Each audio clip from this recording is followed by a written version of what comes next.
Well, hello, everybody. Thank you very much. This is some turnout. This is some turnout. And I want to thank New York's Finest. They just brought a lot of additions. So we have people, thousands of people outside that can't even get in, but they'll get in eventually. We appreciate it. New York's Finest. Hello, New York City, and hello to all of the incredible, tough, strong, hardworking American patriots right here in the Bronx. Who would think? Who would think?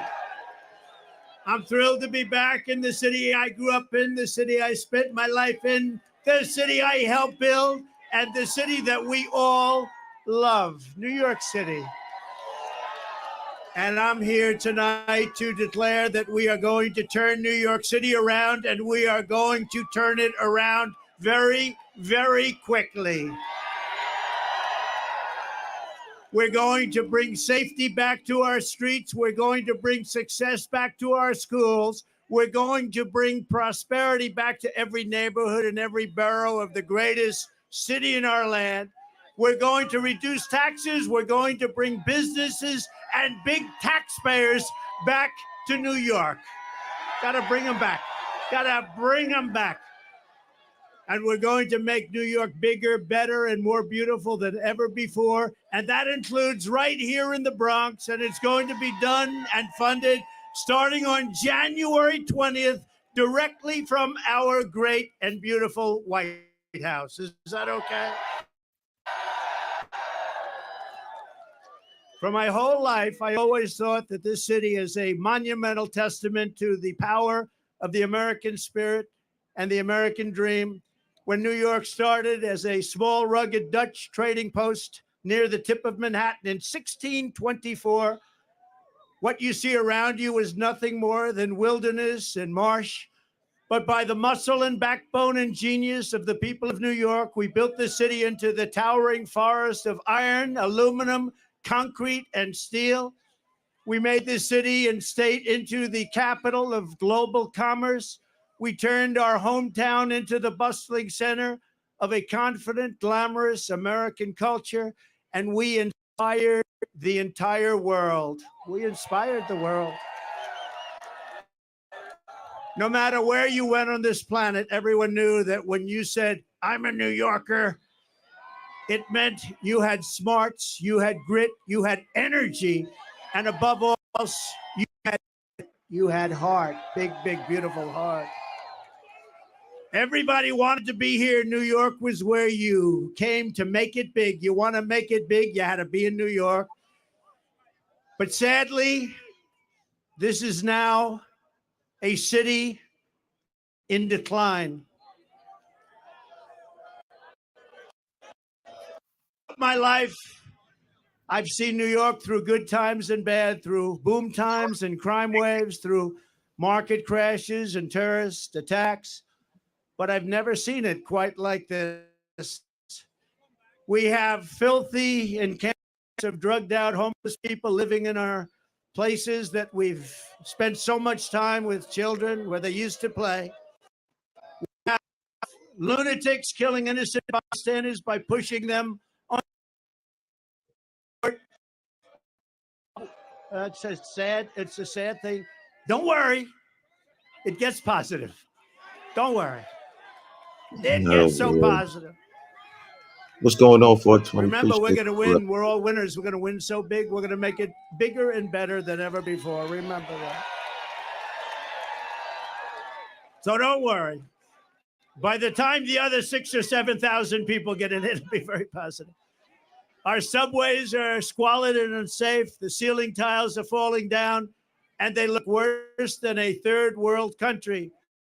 The medians of our highways are crumbling. Our sidewalks are littered with garbage, bottles, and trash.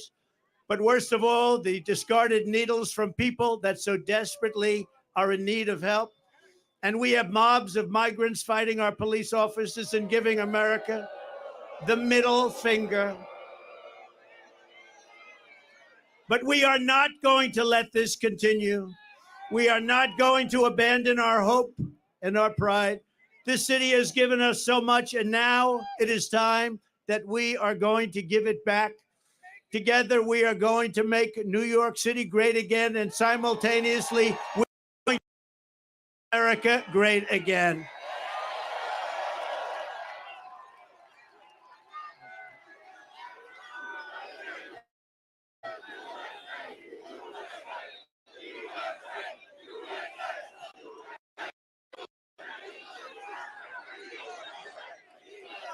Thank you. I have come tonight to talk about solving problems. The simple fact is Joe Biden is not getting the job done for the Bronx. He's not getting the job done for New York, and he's not getting the job done for America. He is incompetent, ladies and gentlemen. He is grossly incompetent. I want the job done as I did for 4 years, and I will get it done fast. Remember this, if a New Yorker can't save this country, no one can. No one can. Get me the snake, please. The snake.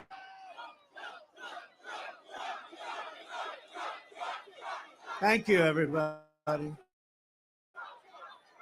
What a crowd. This is something. You know, we wanted to keep it small. Who knew? This is like a love fest. Love fest. It's a love fest.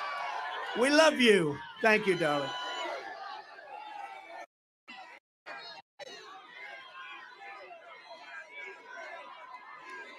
Thank you. Wow.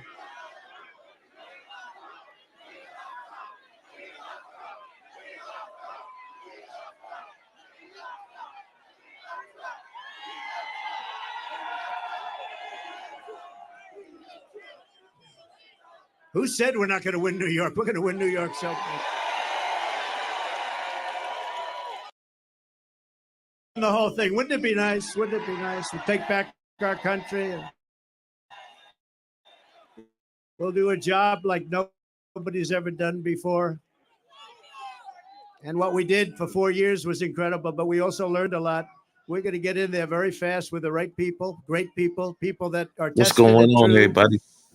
Go there. Appreciate the pull Rink, up. All the hard. Wallman Rink in the middle of Central Park. You know that story? That had been under construction for more than 10 years. They couldn't get it open. It was a renovation. They couldn't get it done. Mayor Koch was at his wits' ends. They just couldn't get it finished. They couldn't get it built. They couldn't get it open. People wanted to skate before their children turned old. Almost 20 years, a long period of time. It was an embarrassment to the city. Every day they'd be laying the copper pipe, and every night that same pipe would be stolen. And then they'd start all over again the next day, and it would be stolen. And months and months. They poured the concrete in small patches, and they took their company from Miami, 95 degrees out. Total mess. Didn't know what they were doing. And I saw this, and I wanted my children to be able to ice skate before. They didn't care about ice skating. I years and years, so I volunteered and did a good. When I more than $2 million, I would pay for it, the entire amount. All the Montreal Canadiens hockey team in Canada, right? Isn't that better than a refrigerator company from Miami? They didn't know what we were talking about.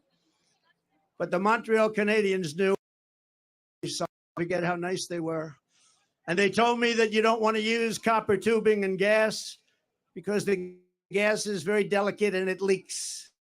It's very fragile. It just doesn't work. You want to use rubber hose. I said, I like that. That's a lot cheaper. Water and salt. The salt makes it so the water doesn't freeze. It's called brine. And you're going to put that under the concrete. You're going to pour the concrete over the top. It's going to be great. It's going to work. Not going to leak. It's cheaper, faster, and it works all the time. And when we opened, there were no leaks. There were no problems whatsoever. Anyway, I started the project, laid the rubber hose, mixed the water and the salt, beautifully together. I was down there when they were doing it. I said, you got to do it right. And covered the entire rink with concrete in 4, literally, you had to see this scene, concrete trucks operated by the Teamsters. Do we have any Teamsters here? Oh, you got to make sure that O'Brien, he's a good man. He endorses Trump. I think he's going to, actually. But the Teamsters, it stretched all the way. You had trucks stretching all the way from the Woolman Rink, which was, let's say, at 60th Street, all the way back to Harlem. One contiguous pour. It was a day and a half of pouring concrete, one contiguous giant surface. As you know, the rink was completed in just 3 months for far less than the $2 million projected. The biggest expense was actually the demolition. That is the demolishing of everything that was built so incorrectly, so badly over it. First was demolition. We opened with a ceremony with all Olympic gold medal winners, including the great Peggy Fleming, Dorothy Hamill, Scott Hamilton, and all of the others, every one of them. Weather. It was one of the most parents were there. Now they're looking down.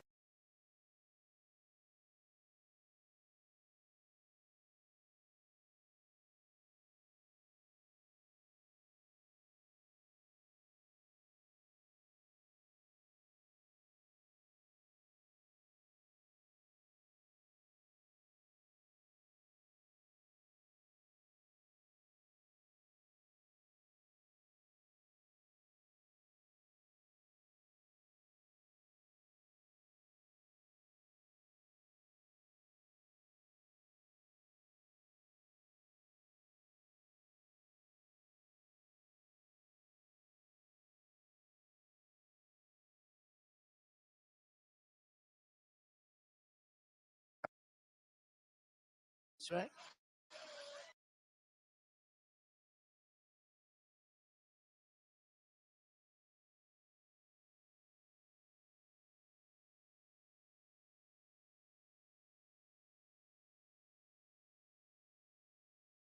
Rent a furnished, private room with utilities and Wi-Fi with Pad Split.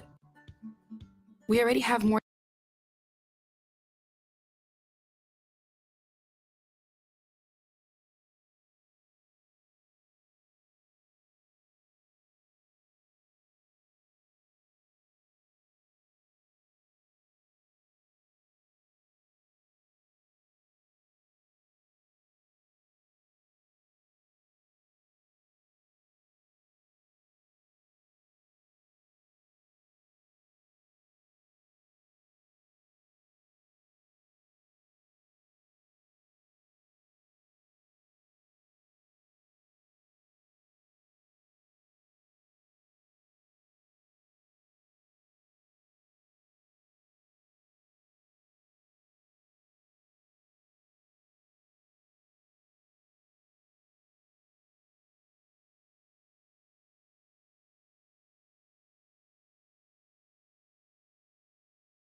His term, which was great.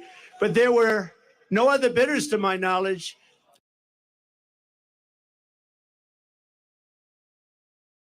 And I took over the project, spending only my money to build it. And I called all of the contractors together. These were tough people. These were tough, hard people. Many of you are probably contractors on this. I come to that. And I said, look, fellas, you guys have made a fortune on this thing for years and years against the city. It's time we get together and build it. Let's get it built. Let's do it right. And let's get the hell out of here. We owe it to the city. And they worked so hard. The roughest, toughest contractors in New York.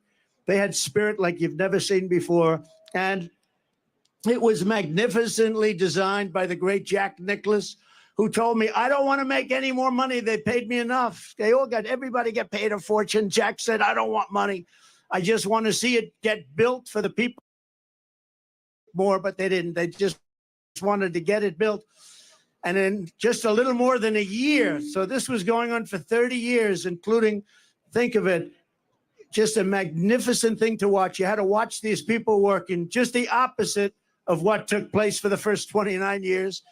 But we had a magnificent world-class golf course that many of you have played now, and it's rated as one of the best public courses in the country. And then a short while later, we built a beautiful clubhouse, one of the prettiest I've seen, built it, completed. The project was absolutely beautiful. It opened to great fanfare and great, great success. And do you want to hear the end result, though? Should I? Should I go off teleprompter and tell you the end result? You think Biden goes off teleprompter? I don't think so. He's no good on teleprompter. No, but okay, so I did this beautiful job.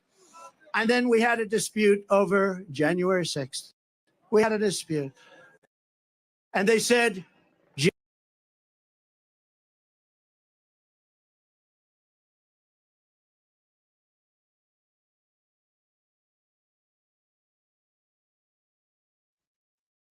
January 6th, we want to terminate. I had the thing on mute. I thought his agreement with the city, had a long-term agreement with the city. I'm so sorry, man. And they sent me a notice of termination. I said, wait a minute. I just spent $25 million building it, built this magnificent clubhouse. It's in full operation. It took you 29 years. You were spending hundreds of millions of dollars. You couldn't get it done. And the neighborhood came to court totally for me. The Bronx neighborhood, it's in the Bronx. It's on the East River in the Bronx. And we went to court. The city sued to break my agreement that they had just made. And I had done such a great job for them. And it was accolades everywhere. Golf Magazine, all of the big magazines were saying, what a great job. They terminated my agreement. And I went to court. And I will tell you, I had a very good experience. We had a Supreme Court justice named Deborah James. And I have to give her credit. I didn't know her, never met her.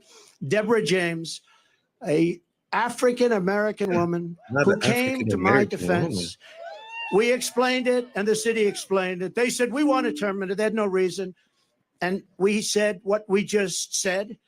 And she looked at them, and she said, in effect, how dare you? This man came in. He put up his own money. He did an incredible job. You were building it for 29 years. How dare you ask for this to be terminated? How unfair is that? Deborah James, a great Supreme Court justice. That's all I can tell you. And we won the case. But it's not easy doing business in New York, I'll tell you. Not easy. So I just appreciated that. I had to tell that story. And as you know, then I renovated Grand Central Terminal. I built the Grand Hyatt Hotel on 42nd Street and Park Avenue. And as part of that, I renovated the beautiful Grand Central Terminal, did a really good job of that. And then I was very much responsible for the construction of the Jacob Javits Convention Center, where Hillary Clinton was going to have her big evening. That was not good.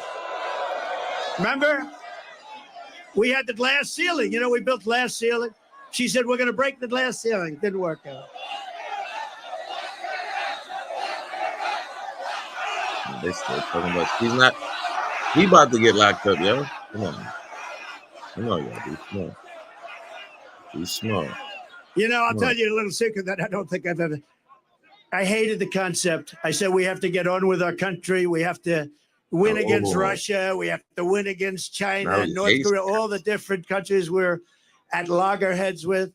But as long as you have a smart president, you're going to win those battles. We're winning all those battles, even with the fake Russia scam, which made it harder. But you hated that.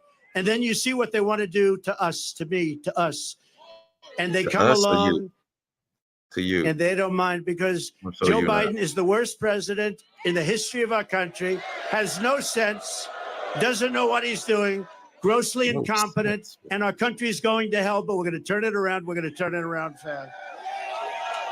Because above all else, and I say this and I believe this on New Yorkers, you are different. You do know that.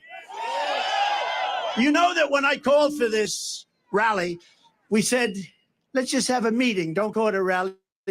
And so many people showed up. I said, like it or not, this is a rally. What? This is as far as the eye can see. You have to see the lines outside. They're going for miles.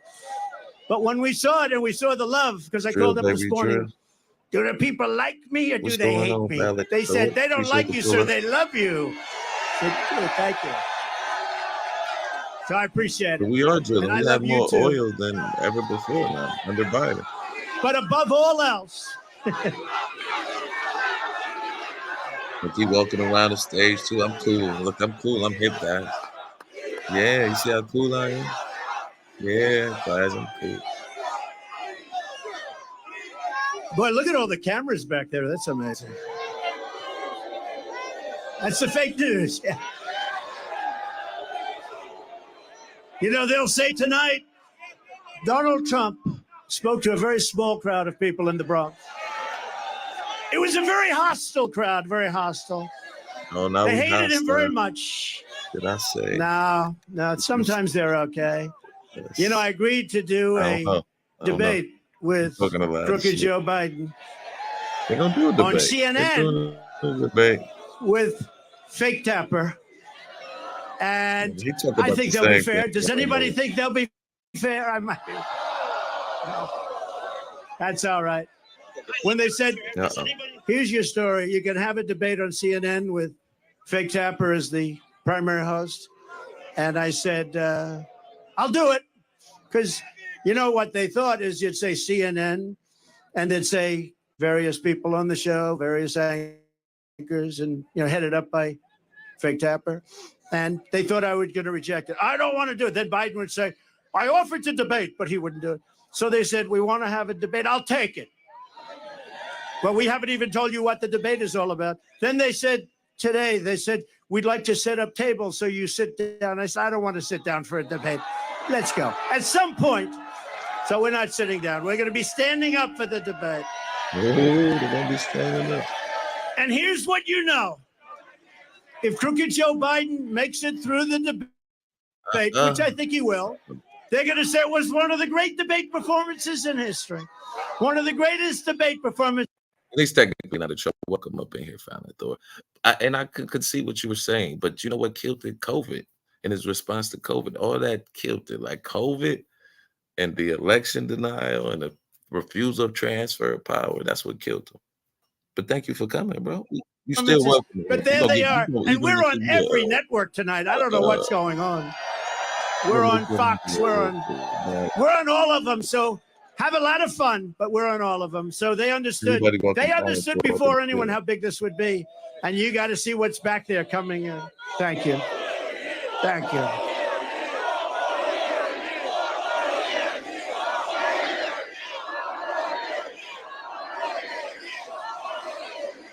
But above all, right, Thor, there you go. New Yorkers Hey, have Buddy Rose, how something you called doing? common Appreciate sense. you And we doing do that. have common sense.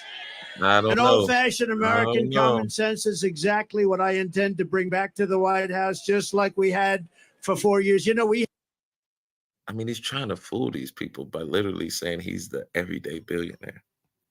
You know, any everyday billionaires that hang with common folk.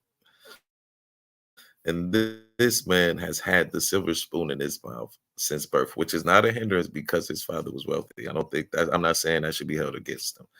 But to say that he is someone separated from the 1% when he very well is the 1%. I mean, his father, he had so much money. He had a job at 3 or 4 years old making $250K a year. This was back in the 60s and the 70s. So, I mean, you know, but we continue. Let's continue. My fault, y'all. we had 4 of the greatest years in the history of our country. We rebuilt the military. We cut taxes. The biggest tax cut in history. The biggest regulation cut in history. We defeated ISIS. And we did it in about 1/100th the time. They said it would take 4 to 5 years. It took me like 2 months, right? Because we have an incredible military.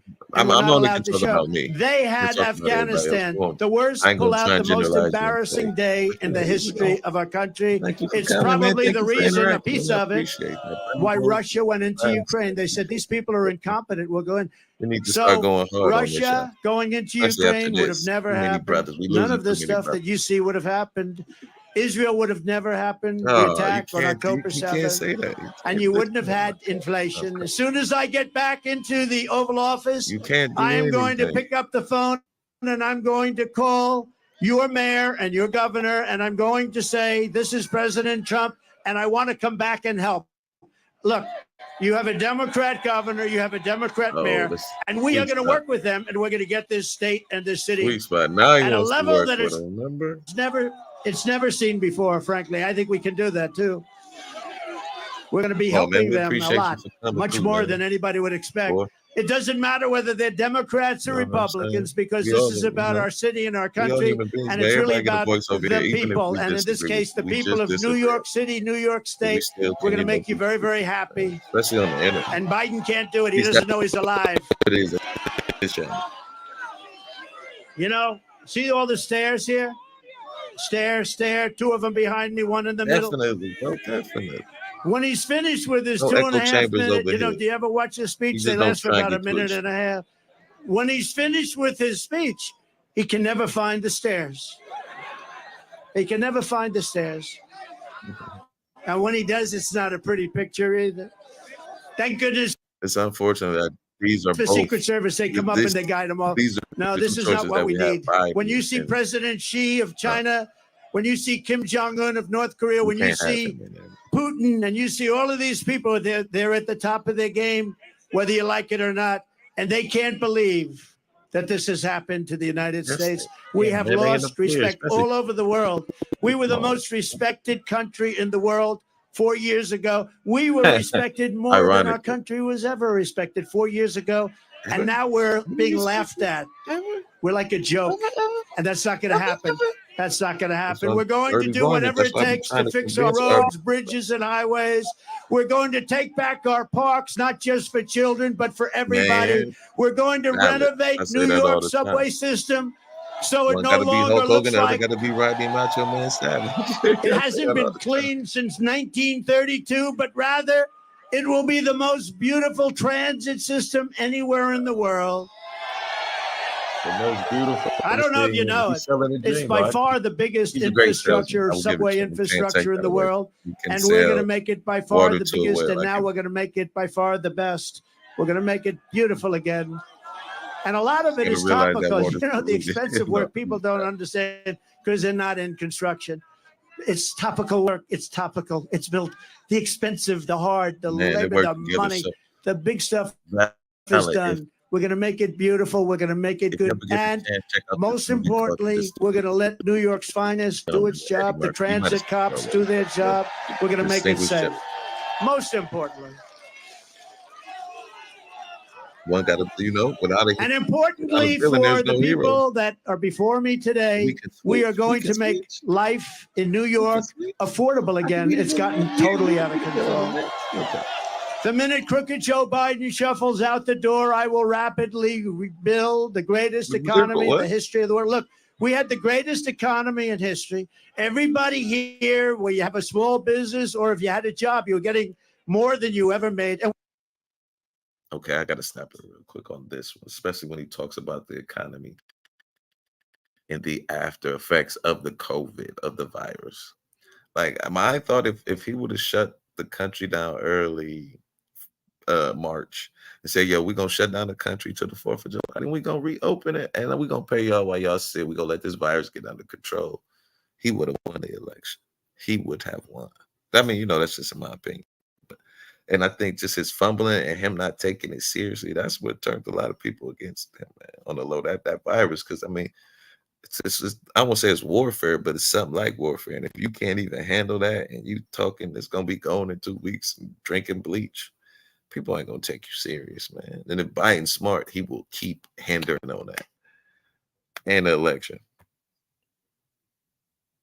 But let's go. I'm sorry. Come on. What the? and we had no inflation. We had no 1.4%, considered none, considered better than none, because frankly, none in its own way is a bad thing also. We had a perfect number, 1.4%. It doesn't It's matter conscious whether moron. you're It's all black just like or my name, brown one word. or Conscious white moron. or whatever the hell color you are. It doesn't matter. We are all Americans, and we're going to pull together as Americans.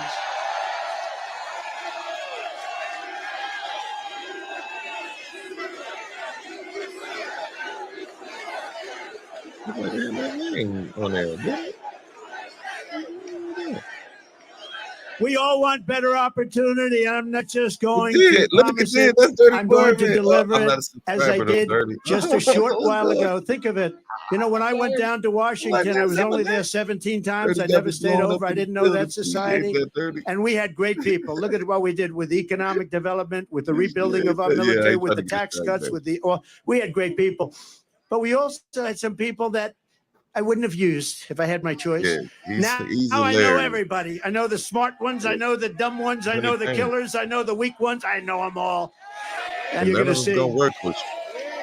But everyone was better off. We had the greatest economy in history. Everybody was better off under a man named President Donald J. Trump. Have you ever heard of him? Have you heard of him? Maybe it's just We had gasoline down to $1.87 a gallon, and actually times when it was much lower than that. We had a record low poverty rate for Black Americans and Hispanic Americans. We had the lowest, we had the best poverty history for Black Americans and Hispanic Americans. We lifted 6.6 million people out of poverty. Nothing like that has ever happened in our country. And the real middle class income rose over $6,000 a year. Think of that. Under Biden, it's a disaster. Real middle class income has fallen over $2,000 a year. That's a lot. That's a difference of $8,000. Real earnings for African Americans are down 5.6%.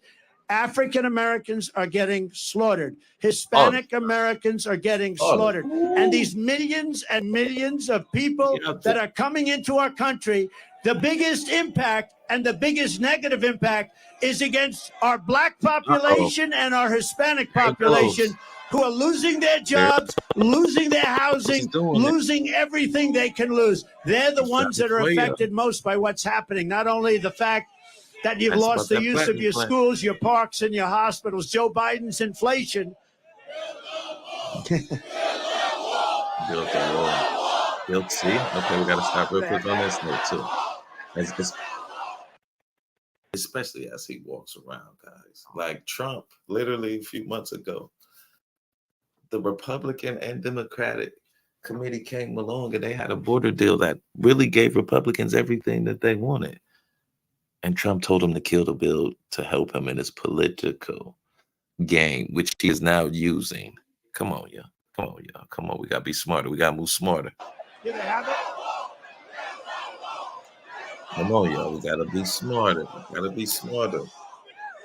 Speaking of the wall, so we built much more wall than we built 571 miles of wall. We had the safest border in history. We were going to put up within a period of 3 weeks. It was all built, laying there, ready to be put up, designed by the Border Patrol, who are incredible people, ICE, who are incredible people, all together. I wanted to put up concrete plank for the contractors here. They didn't want it. They had to have hardened steel. They wanted 6,000, 7,000 pound concrete. They wanted rebar in the middle. They wanted different materials, harder to cut.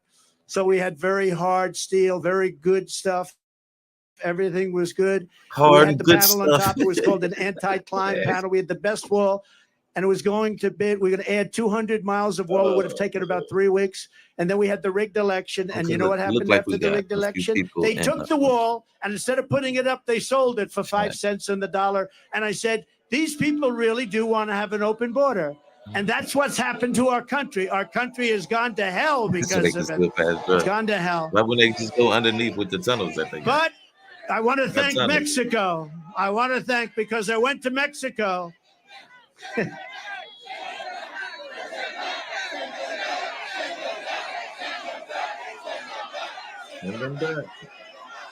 We really have no choice. Illegal immigrants in New York at that rally. He said, send them back. There's a chance, send them back. Nobody wants to send anybody back, but you have no choice. This is not sustainable by any country, right? This is not sustainable. But we had Mexico, and we went to Mexico, and I said to the president of Mexico, good man, by the way, a very good guy, happens to be a socialist, but these are minor details. I said to him, Mr. President, that's minor detail. We need you to give us 28,000 soldiers to guard the wall. He said, well, how much would you pay for that? I said, nothing. I'm not paying anything. You're sending them in. They're coming in caravans. You have to do it.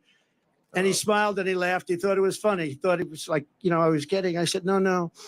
They're coming in through Mexico. We need 28,000 soldiers free of charge. And he said, Donald, I cannot do that. I said, here's what you do. I don't want to embarrass you, so I'm not going to negotiate with you. Send me a negotiator. Give me a top negotiator. I want to see him.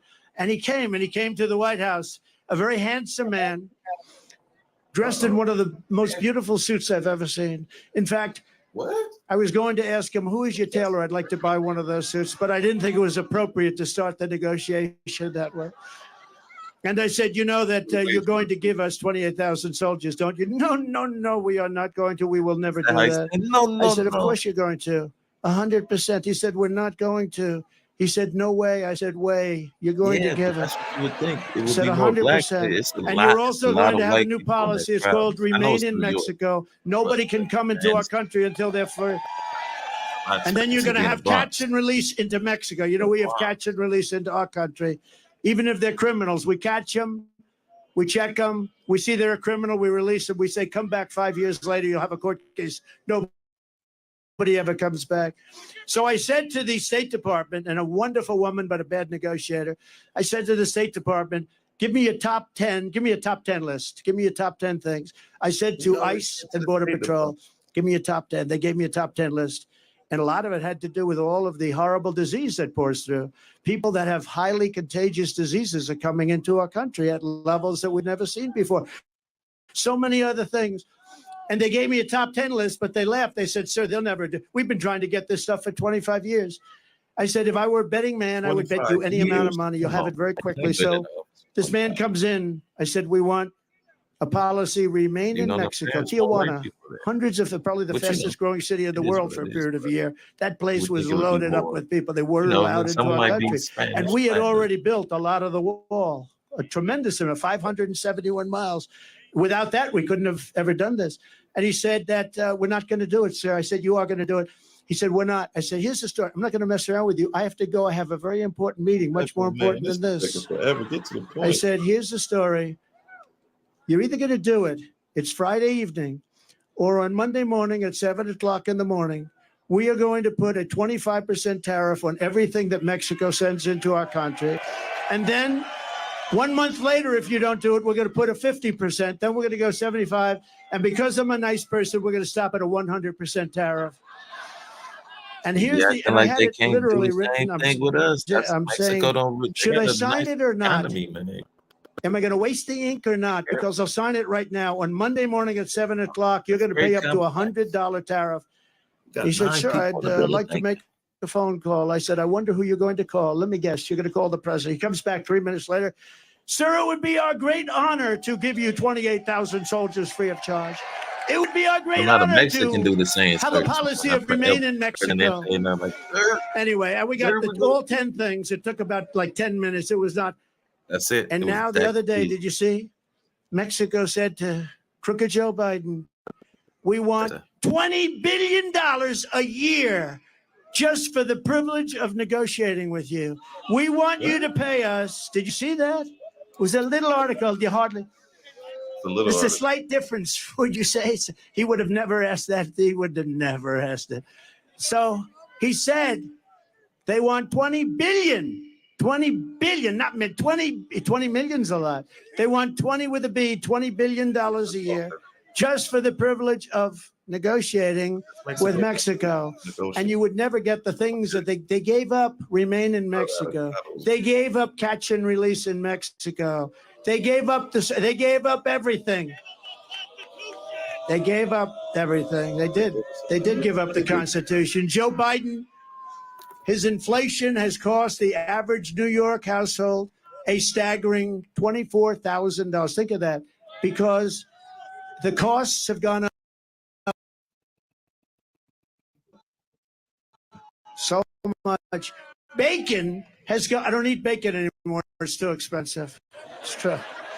It's gone up like 4 times. I said, what's with, look at the Biden price hikes, very runaway inflation, the likes of which I don't think we've ever seen like it. And they're costing average New York families $1,000 the inflation, the Biden inflation tax, because it's a tax. On day one, we're going to throw out Bidenomics. They're going to replace it with Maganomics, like your hats, Maganomics. Come on, man. And I will give you lower taxes. We're going to cut it still lower. Remember, when I cut taxes, I gave you the biggest tax cut in the history of our country, bigger than the Reagan tax cuts. And you know what? The following year, we reported massive increases in revenue. So with lower taxes, we actually took in more money because it gave incentive for people to work. Lots of reasons. But I will give you low taxes, low inflation, low interest rates, rising wages, growing incomes, and fair trade for the American worker. And we will make energy affordable again by saying, drill, baby, drill. Drill, baby, drill. Your energy costs will come down within the first year by 50%. Man, that's not bad. That's a hell of a promise. And it will, too. We can drop that so quickly. Remember, it was his stupid energy policies that caused the inflation. Now it's more than energy. Now everything's like on fire. The whole place is a mess. We will quickly return our nation to the path of prosperity, and we will bring our country back together through unparalleled success. Our country is going to be very successful, and people are going to come together. And I will tell you, a lot of people say, do you think you can ever get the sides together? And by the way, I have to say something. Our side is much bigger than their side. You see that? Much bigger. We're more quiet, much more quiet. But when we get going, we're much tougher, right? We're much tougher. But it is much bigger. But I saw it. We had the greatest economy in history. And I was getting calls from the other side. I call it the radical left. But left-leaning, to put it mildly, Democrats, can we get together? Because everybody had the best they've ever had. African-American jobs were the best in history. Asian American, the best in history. Hispanic, the best in history. Women, people with a diploma, people without a diploma, people that went to the great Wharton School of Finance, MIT, Harvard, they were doing better. And the people that didn't have a high school diploma were having the best. Everybody was better. There wasn't one group, not one, that went down. And it was bringing our country together. So it can happen. And when they ask, because I get that question a lot, do you think the sides can ever get together? And I went through the experience, and we can get together. And then we had COVID come in, and we had to fight that battle. And we did a great, I've been recognized as having created a great economy and great military, defeating ISIS and all the things. We rebuilt the entire military, created Space Force, all those things. We never got the credit, and we had no wars. Thank you, sir. That's very nice. Remember Hillary Clinton used to point at me, he will create wars. No. They said his personality will create wars. I said, no, my personality is going to keep us out of wars. And I was right. First president in 78 years that didn't start a war. We had no wars. None of these stupid wars. Such a shame. When you see all the people that died of these horrible wars in the Middle East and everything else, countries didn't want us, dropping bombs all over the place, spent $9 trillion in the Middle East. We bomb the hell out of the place, then we leave. In the old days, to the victor belong the spoils. We don't do that. We bomb the hell out of everyone, then we come back home. It's so sick. It's so sick and so stupid. These people that led us are so stupid. You want to use that as a last resort. You can solve these problems with a meeting or with a telephone call. You don't have to drop billions of dollars worth of bombs on people's heads. You don't have to. It's called peace through strength. It really is. And there's no reason for it. What they did in the Middle East is so incredible. They bombed the hell out of the place and then they left. But to the victor belong the spoils. We didn't do that. Now, in Iraq years ago, I was a civilian. But I got a lot of publicity for whatever the hell reason. And I said, don't go into Iraq. Don't go into Iraq. Don't go into Iraq. But if you're going to go in, keep the oil. Well, they went in and they didn't keep the oil. And Iraq now is in cash from the oil. And Iran, by us destroying Iraq, the military of Iraq, You know, for years they fought each other, and they were equal sizes, equal everything. They were equal military partners. And for 1,000 years under different names, they would fight. A religious thing. They'd fight. They'd go 5 feet left, 5 feet right, 5 feet left, 5 feet right. Somebody would say they have gas. Somebody would say they have nuclear. Then they'd rest for a few years and they'd fight again. But we blew the hell out of one side, Iraq. So now Iraq is a subsidiary, essentially, of Iran. Congratulations for the geniuses that got us into that mess. Because Iran essentially controls, and that was the other thing. When I was president, Iran was broke. They had no money. I said to China, if you buy, they bought a lot of oil. I said, if you buy anything, but if you buy oil from Iran, we are going to do something to you. What's that? You're not going to do any business in the United States. He said, well, that's the end of buying oil from Iran. Every country was told that. Iran was broke. They had no money for Hamas. They had no money for Hezbollah. They had no money for anything. Then Biden comes in and he takes the tariff. He takes all of the sanctions off. And they go out, and now Iran has $223 billion. Congratulations. And we're the only ones for 5 hostages. We just paid $6 billion. And for electricity, for Iraq, we just paid $10 billion. And think of it, Iraq has billions of dollars. There was terror, there was no threat, there was no nothing.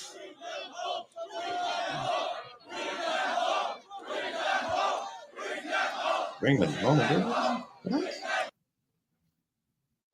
And I tell you, I see a lot of flags from it right out of Israel, right? That's right out of Israel.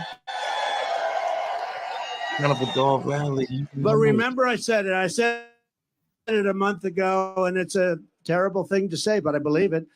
Many of the hostages that you're waiting for, and everybody's waiting for, those hostages, many of them are dead. Many of those hostages are dead.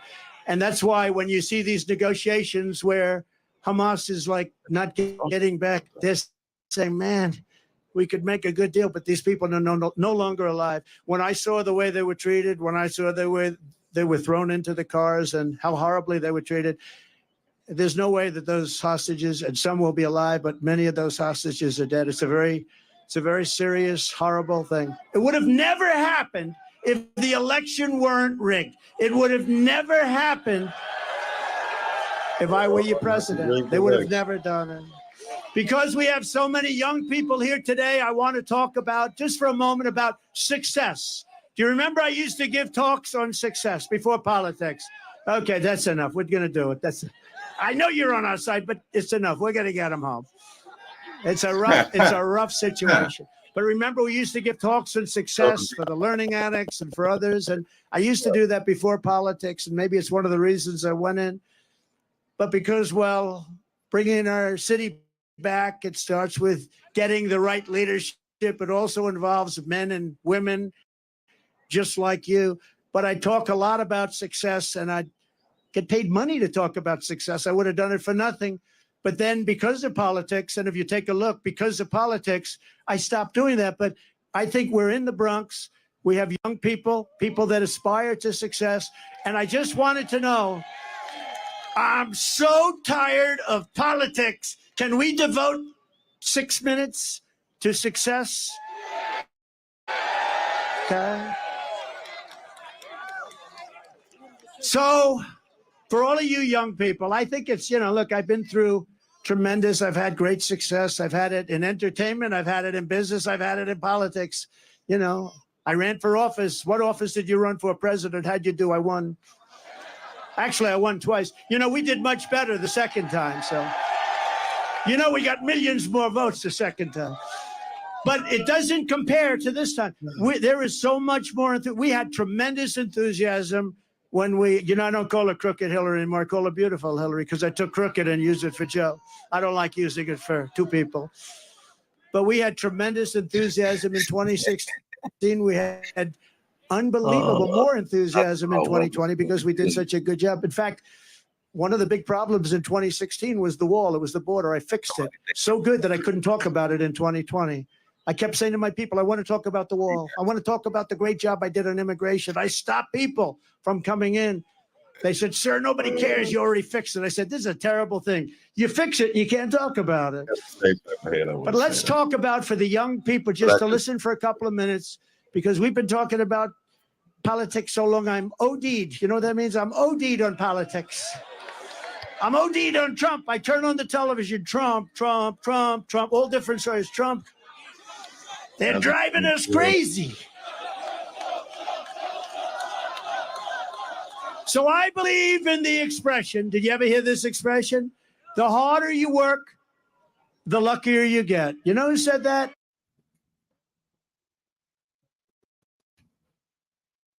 Uh-oh, who said that?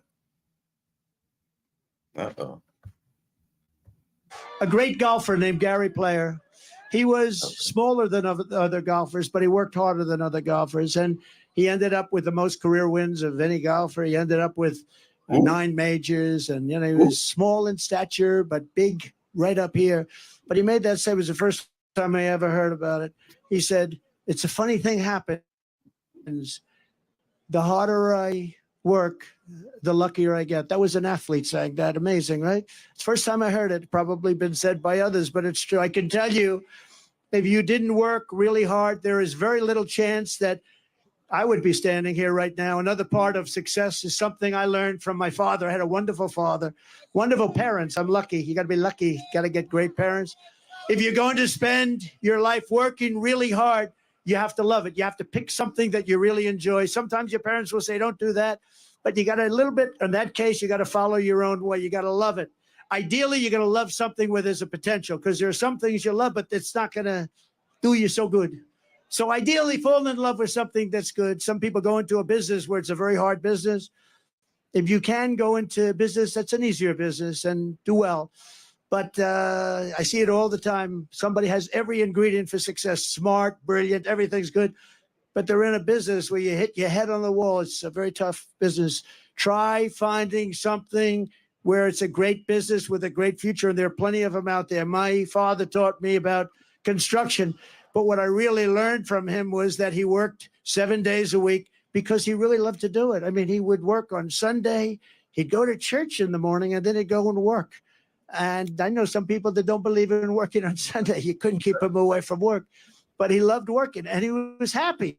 He was married for a long time. That's one thing I'm not going to top him on. He was married. He was married for a long time, decades and decades. I said, Pop, I'm not going to beat you on that one. Never going to beat you. But because his work made him happy, but he was happy when he worked, and he was successful, and he knew what he was doing. He'd build a house on one side of the street. Somebody else would build a house on the other side of the street. And he'd build his house faster, better, cheaper, and he'd sell it for less money. The other guy would build the house for more money, take him longer, couldn't sell it. My father would go buy the house for less money than it cost him to build the first one, and he'd sell it.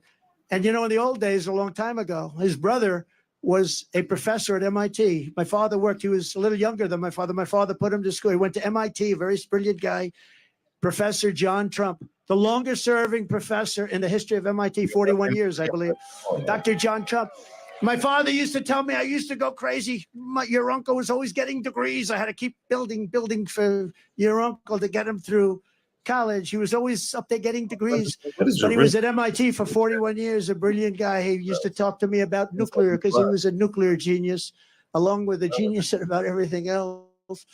And he used to say that someday there'll be a time when a small package carried by hand can blow up an entire city.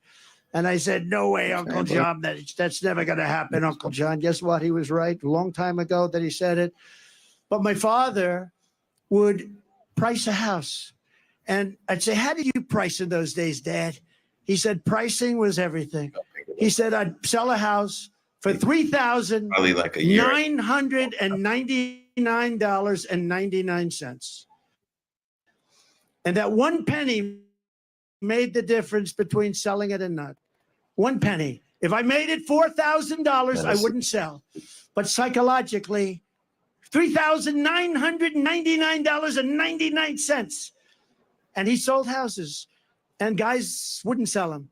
But he used to tell me that 1 penny sounds crazy, but it wasn't crazy. Psychologically, people thought they were buying it for $3,000, not $4,000. It's sort of like getting an 89 on a test in school or a 90. A 90 is an A, and an 89, 1 point, is a B plus. Another lesson: when times are tough, sometimes that's when you perform the best. You have to learn that about yourself. You have to learn it about yourself. Are you okay? Are you guys okay? Oh, okay. Take your time. Yeah. Take your time. Doctor, any doctor, please? Doctor in the house. Thank you. Are you okay? You take your time, darling. Yeah.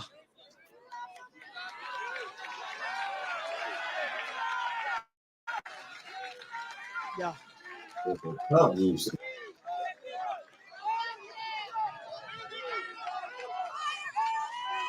Take your time.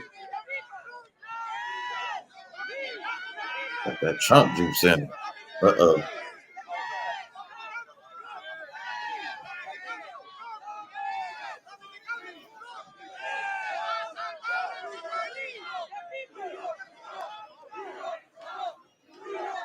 Okay, we're gonna go to that.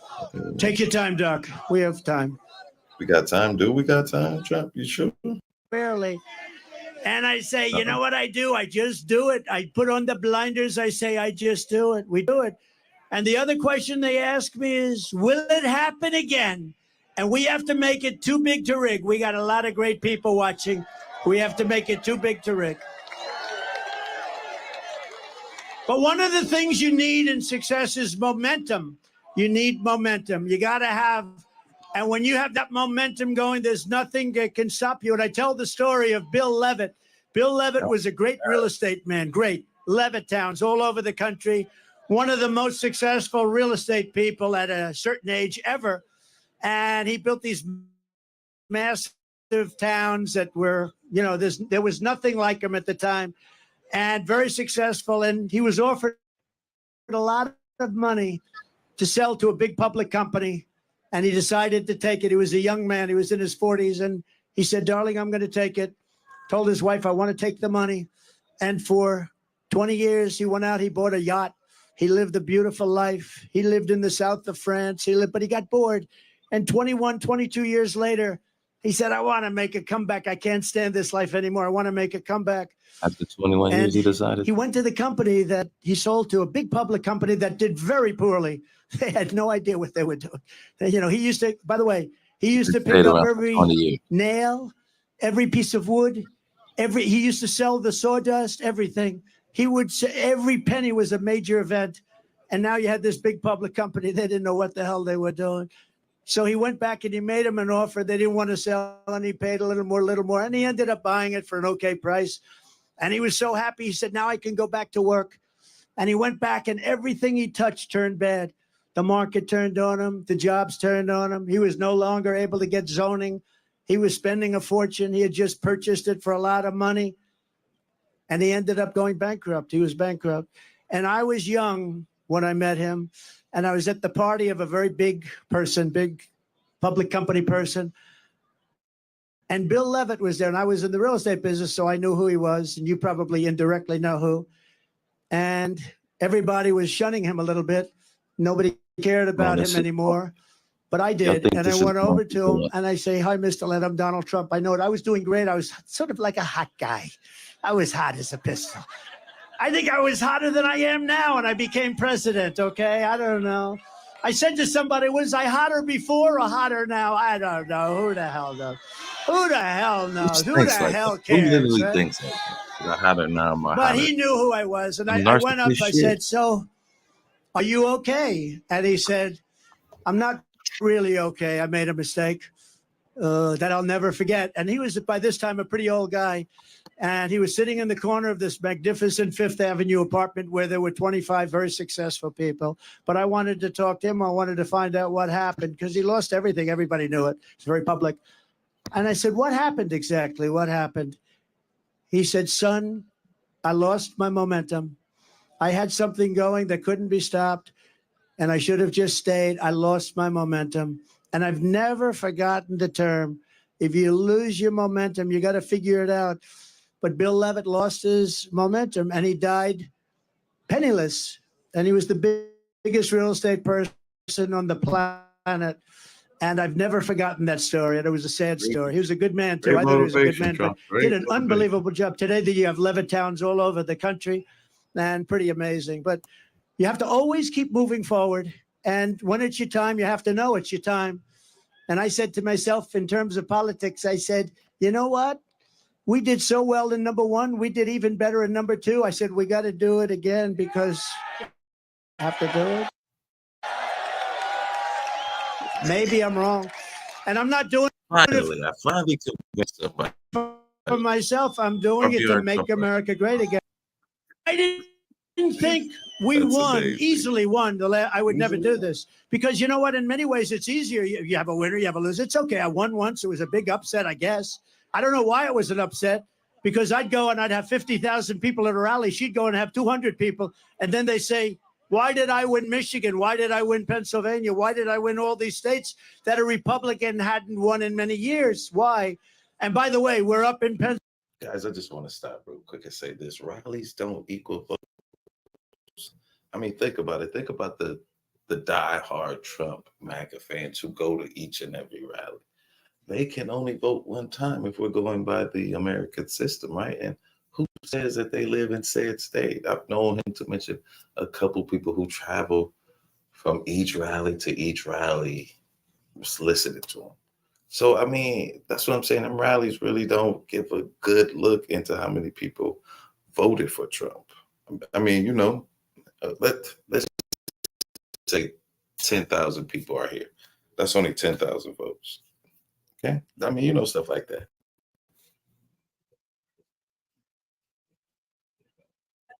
Pennsylvania, we're up in Michigan, we're up in New Hampshire today, we're up in Florida at numbers that you wouldn't even believe. But I also think it's very important to know what you want. You have to set your sights high, set your sights so high, higher than you ever thought possible, and make your goals big and go after it. That's why I say we won't just make New York a little better. I say we want to make New York a lot better, better than it ever was before, right? And finally, you have to take pride in your accomplishments. Do not take for granted what you've achieved. Forget it. It's over. It's good for your confidence, but it's over. Go forward. Think to the future, not to the past, but learn from the past. You know, wherever I go, I know that if I could build a skyscraper in Manhattan, I could do anything. It's very tough. Building a 68-story building on Fifth Avenue is hard with all you have to deal with. I mean, you have unions, you have legal entanglements, property rights, zoning. You're dealing with the smartest and toughest contractors in the world. These are killers. Many of you are here today. Thank you very much.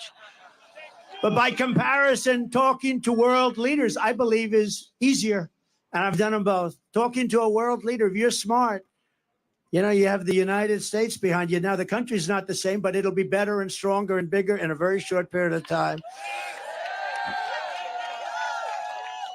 You know, we have so many different things we could discuss having to do with the Republican Party.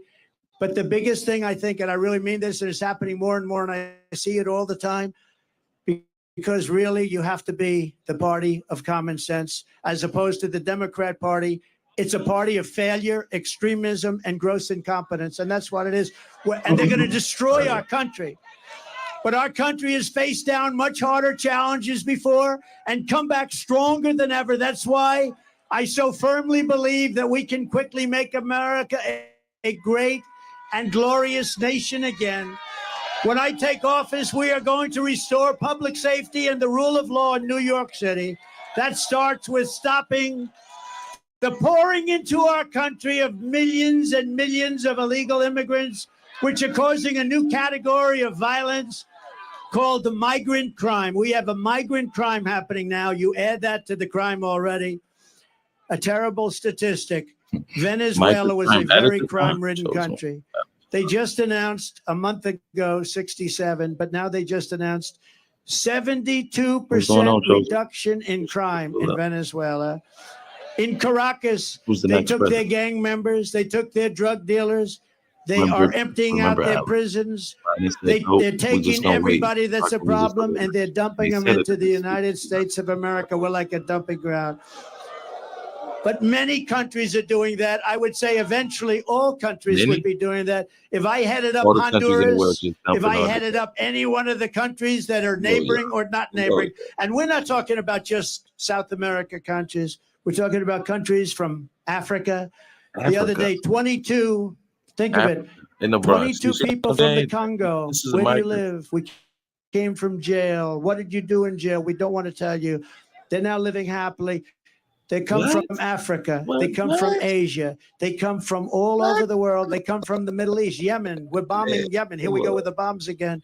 We're bombing Yemen. And people are coming in from Yemen. Large numbers of people are coming in from China. And if you look at these people, did you see them? They are physically fit. They're 19 to 25. Almost everyone is a male. And they look like fighting age. I think they're building an army. They had 29,000 people over the last. I think they're building. They want to get us from within. I think they're building an army. This is not. You know, it's interesting. Did you see them? They all have tents. They all have gas-fired stoves. I mean, this is not like an illegal immigrant. This is. They're building something. They have something in mind. We're going to end all of that stuff. They respected your president. They respected our country. And we're not going to let people, we are not going to let these people come in and take our city away from us and take our country away from us. It's not going to happen. You said they're all military age with tents and stoves. Now, who would let people, seriously, who would let people come from prisons and jails, from mental institutions? They cannot stay. We will immediately begin the largest criminal deportation operation in our country's history because this situation is sustainable by no country. No country can sustain this.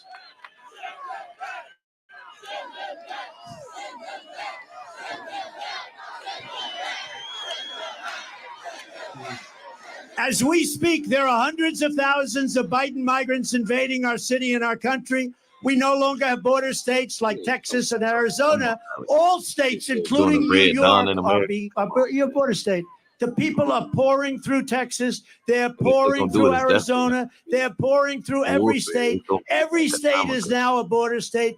Every state is now. We're talking about, in my opinion, 16 to 17 million people. And these are not necessarily people that are going to help us as a country. We want to be nice. We want to be respectful.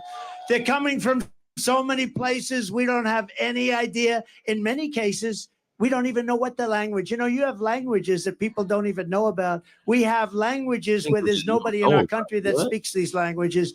They're coming from places we have no idea what's happening with our country. The flood of migrants is putting crippling burdens on our communities, your schools, hospitals, parks, and public resources. Frankly, we're lucky to get this big park. I don't know how the hell we did it. It must be New York's finest. I don't know how we did it. They call it the Biden migrant invasion, and it's wrong. It's immoral. And the vast majority of New Yorkers agree with me that this is unacceptable. It's unacceptable.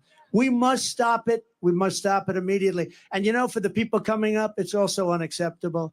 They come up in what's called caravans. The women are treated horribly. They're being raped at levels that nobody's ever seen before. Nobody wants to talk about it. The fake news will report that, oh, it's so terrible what he said. But it's fact. It's fact. The people are being treated. They're coming up in 100 degrees and then it's freezing. They're coming through snake infested areas. It's a hell of a journey. And so many people are dying coming up. If we told them, please do not come up, you're not going to come in. Like I was telling them for a long period of time, they wouldn't come. They're being offered. Look at California Governor Newsom. Governor Newsom. He offers education. He offers medical care. He offers pensions. He offers everything. He'll even give them an electric car because they're all over the place. An electric car. How about the electric mandate? You like the all-electric mandate? Not too much. Huh? Does anybody like a car that doesn't go very far? Most of the time. Costs a lot. In Brooklyn, American students at James Madison High School were recently told they had to stay at home from school so their classrooms could be turned into housing for thousands of migrants. Very simply, Joe Biden puts illegal aliens first. I put America first. I put America first.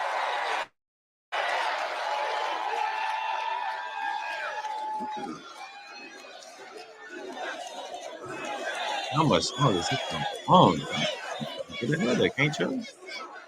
Would anybody, now this is up to you. Has anybody heard the snake? Would anybody like to hear the snake? Because we can stay here all night. No. I don't care. No, Would you like to hear the no, snake? please, no. So it's a metaphor. It's an old song, and it was redone. It didn't have anything to do with snakes or people or illegal immigration, but this has to do with illegal immigration. And I think it's very accurate, actually, and it's very sad. But I'll go and we'll do it. And Man, that snake story is it's terrible. It's terrible, y'all. I'm starting to get a headache from that. That is this. He literally, oh my God, the same spiel over and over. Hold on. Let's skip ahead. Let's see if he's still talking about it. I think he is. vicious snake. Yeah. She clutched him to. Oh my God, y'all. So what do you guys think so far? It's kind of been, I thought it'd be a little bit more action-packed or more excitement in the crowd. I mean, it's not compared to the one in Jersey that he had, which definitely, but he's trying to get that area or pull as many votes from Biden as he can. But all those people in New York, I don't think 100,000. Well, he might not. He might get 250,000 people. Might. Let's see. To die. Shut up, Oh, my- silly woman, said the reptile with a grin. You knew damn well I was a snake before you took me in. Amazing. You see what I'm saying? Like, So usually when that we allow is- people it from is. prisons, when we allow people from insane asylums and mental institutions, which are being emptied out all over the world, their prison populations are going way down. You know why? How are they Because just they're being emptying dumped into the prisoners United States. all over around the When world? we are allowing terrorists at numbers that we've never seen before, remember the snake. Remember the snake. Because you're going to get bitten like you never got bitten before. And you need a new president, and you have to get rid of this person who is not a smart person, not a respected person, and doesn't have a clue what the hell is happening. So that's the snake. Did you enjoy the snake? No. On day one, I will seal the border and I will stop the invasion of our country. Very sadly, in recent years, we have also seen our city destroyed by bad radical left pro-crime policy that virtually everyone, Republican, Democrat, Independent, everyone, you all know it's a disaster. You know the names of these lunatic policies. No cash bail. Somebody kills somebody. All right, I'm gonna give Go him like out. 10 No more bail. minutes, then Don't worry. Go out and kill a couple of more people. Defund our great police. Defund the police. Sanctuary cities. Release violent repeat offenders from jail. Joe Biden supports all of this insanity and much more, but millions of people across New York know it's crazy. There is no way when you watch this guy get off an airplane, he doesn't even have to talk. When he falls out of a helicopter, he's got 3 little stairs. It's not that hard. You got 2 railings. Lord. You don't fall out of helicopters. You don't fall upstairs. He falls up. He has more trouble going up than he does coming down. That's a little sick. But you're just not going to vote for him. You just, we got to win. If we just win the state, it just puts it right. It's such a big state. It puts it to bed. You're going to have a president and people, but you're going to have a president that understands what we have to do. We have to be nice about it, but we have to do things. And we're going to be done. And the world is going to respect us again. We were never so respected as we were 4 years ago. President Xi of China, Putin, Viktor Orban, did you ever hear of him? Prime Minister of Hungary. Okay. Very tough guy, known as a strong man. Oh, they hate it when I talk about him because they say he's a strong man. Trump loves strong men. I don't know. I like weak men. Actually, I like weak men. I'd much rather have a weak Like man weak than a man? strong man. Oh, But he is a oh, strong man. And they asked him, I'm gonna use why that. is it that the whole world Yeah, is sure. blowing up? That- He said, one simple reason: Trump is not president in the United States. Okay. He said, you put Trump back as president and the whole world is going to get better, because they were afraid of Trump. They couldn't figure Trump out. Trump was a rather difficult person, but he used the word afraid. I don't use it. I don't use afraid. I use the word respect. They respected your president. They respected the United States of America. And they're going to do it again, and it's going to happen fast. But we have to get this absolute disaster. he just The tried worst to- president in history. He makes Jimmy Carter look like he had a brilliant administration. The only thing, the only happy person about Joe Biden is Jimmy Carter, because Jimmy looks brilliant by comparison. I also want to thank New York's finest. I grew up with them. I know them. I love them. I love our firemen. I love our teachers. These are incredible people, and we have to bring the word respect and honor back to them, Come on.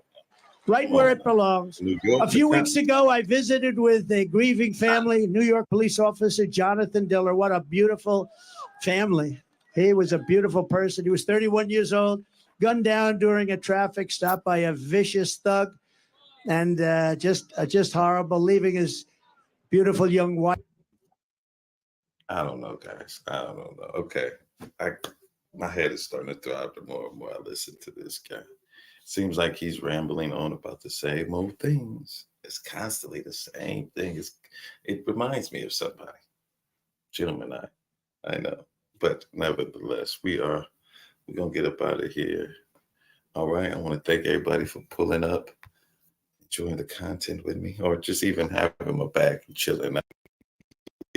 Watch hours up. We are officially over the 2,900 subscribers. Thanks you guys so much. I think we're like 2,908, but man, it's all due to y'all. Y'all been sharing out the content, liking the content, they're making comments on the content. So I want to thank you guys so much, man. But I'm gonna get up out of here. I'm gonna go and check that email, because for some odd reason it's taken. No, I haven't been swayed yet. I haven't been swayed yet, man. I really, Dirty Lorman, I really don't vote for president. I think I might just vote everything else but president. Leave that one blank and let the chips fall where they may, because no, I'm gonna still vote Biden, man. Unfortunately, I don't. That's Trump is just such a threat to our country, man. Like, but people like it, so maybe he's not the only threat. My email is consciousmoron@gmail.com. All one word, just like on the screen. But I have to,